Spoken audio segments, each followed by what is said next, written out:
దక్షిణ కాశీగా ఖ్యాతి గడించిన కాళహస్తిలో శివరాత్రి బ్రహ్మోత్సవాలు అంగరంగ వైభవంగా జరుగుతున్నాయి. 13 రోజుల పాటు వివిధ వాహనాలపై విహరిస్తూ జ్ఞానప్రసూనాంబిక సమేత శ్రీ కాళహస్తీశ్వర స్వామి భక్తజన కోటికి దర్శనం ఇస్తున్నారు. శివరాత్రి రోజు వచ్చే భక్తుల రద్దీకి తగ్గట్లుగా భారీ ఏర్పాట్లు చేశారు. శివరాత్రి బ్రహ్మోత్సవాల వేళ శివనామ స్మరణతో ప్రసిద్ధ పుణ్యక్షేత్రం శ్రీకాళహస్తి మారుమోగుతోంది. పంచభూతలింగాలలో వాయులింగ క్షేత్రమైన శ్రీకాళహస్తీశ్వర స్వామి సన్నిధిలో మహాశివరాత్రి బ్రహ్మోత్సవాలు వైభవంగా జరుగుతున్నాయి. ఇక్కడ స్వామివారి పేరు శ్రీకాళహస్తీశ్వర స్వామి.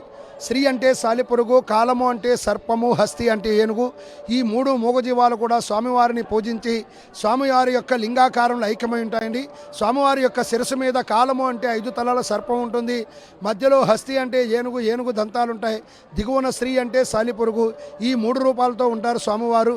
బ్రహ్మోత్సవాల వేళ ఎక్కడైనా ధ్వజస్తంభం వద్ద స్వామివారికి ధ్వజారోహణం నిర్వహించడం సాంప్రదాయం. కానీ దేశంలో ఎక్కడా లేని విధంగా శ్రీకాళహస్తీశ్వర స్వామి సన్నిధిలో భక్తుడికి అగ్రతాంబూలమిచ్చారు స్వామివారు.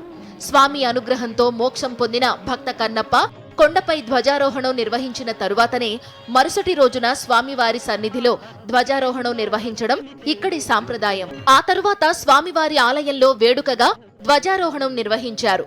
పెద్ద సంఖ్యలో హాజరైన భక్తులు ఈ వేడుకలను తరించి పులకించారు. శతాబ్దాల తరబడి వస్తున్న ఆచార వ్యవహారాలను పాటిస్తూ శివరాత్రి వేడుకల సందర్భంగా బ్రహ్మోత్సవాలు సమయంలో ప్రత్యేక పూజ కైంకర్యాలు నిర్వహిస్తున్నామని భరద్వాజ వంశీయులు రామస్వామి గురుకులన్నారు. కాళహస్తీశ్వరంలో జరుగుతున్న విశేషమైనటువంటి బ్రహ్మోత్సవాలు మీరు మన ఆంధ్రాలో కానీ ఎక్కడా విశేషంగా జరగదు. ముఖ్యంగా కళ్యాణోత్సవం చాలా విశేషమైనది.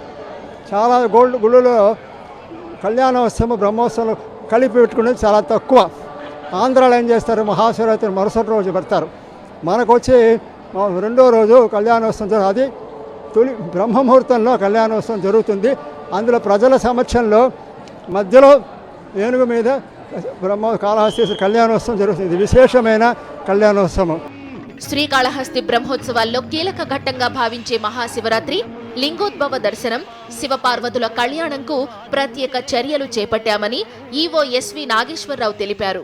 మనకు 8వ తేదీన మహాశివరాత్రి, ఆ రోజున ఎక్కువగా క్రౌడ్ ఉంటుంది. 7వ తేదీన కూడా మహాశివరాత్రిలో భాగంగా క్రౌడ్ ఎక్కువగా ఉంటుంది. 10వ తేదీన కళ్యాణం ఉంటుంది. ఈ కళ్యాణము రోజు కూడా మనకు అవుట్ సైడ్ టెంపుల్కి అవుట్ సైడ్ కళ్యాణం జరుగుతుంది.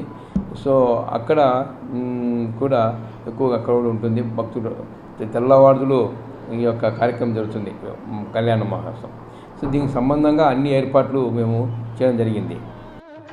మరోవైపు శివరాత్రి రోజు కాళహస్తిలో అత్యంత వైభవంగా జరిగే బ్రహ్మోత్సవ వేడుకలకు భక్తులు తరలి వస్తున్నారు. భక్తుల రద్దీకి తగ్గట్టుగా ఆలయంలో భారీ ఏర్పాట్లు చేపట్టారు.